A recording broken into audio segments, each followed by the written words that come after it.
అందరికీ నమస్తే. నేను గరిడేపల్లి సత్యనారాయణ. ముఖ్యంగా తెలంగాణకి సంబంధించి కొన్ని నగరాలు ప్రస్తుతం వాటి పేర్లు, పూర్వం వాటి యొక్క పేర్లు. మహబూబ్ నగర్ని గతంలో పాలమూరు, రుక్కమ్మపేట అనేవాళ్ళు. మెదక్ సిటీని మెతుకుదుర్గం, సిద్ధాపురం అని పిలిచేవాళ్ళు గతంలో పూర్వనామం. ఖమ్మాన్ని గతంలో ఖమ్మంమెట్టు, స్తంభాద్రి అని పిలిచేవాళ్ళు. కరీంనగర్ని గతంలో ఎలగందుల అని పిలిచేవాళ్ళు. సూర్యాపేటని బాణాపురి అని పిలిచేవాళ్ళు. ఆదిలాబాద్ని ఏదిలాపురం అని పిలిచేవాళ్ళు. వరంగల్ని ఏకశిలా నగరం అని పిలిచేవాళ్ళు.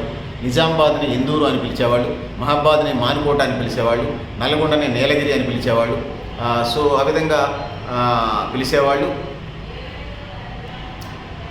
బక్నూర్ని బిక్కవోలు అని పిలిచేవాళ్ళు. హైదరాబాద్ని భాగ్యనగరం అని పిలిచేవాళ్ళు. నాగర్ కర్నూలుని కందనవోలు అని పిలిచేవాళ్ళు. పెద్దలారా, మిత్రులారా, మీరు కూడా మీ అభిప్రాయాలు కామెంట్ బాక్స్ రాయండి. ఇతర ఏమైనా పాత పేర్లు, పూర్వనయము, ప్రస్తుత పేర్లు ఏమైనా ఉంటే చెప్పే ప్రయత్నం అయితే చేయండి.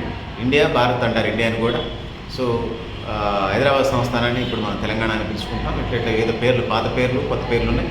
సో మీరు కూడా మీ అభిప్రాయాన్ని కామెంట్ బాక్స్ రాయడం తెలియజేస్తూ, నేను గరిడేపల్లి సత్యనారాయణ, మీ లక్ష్యాలను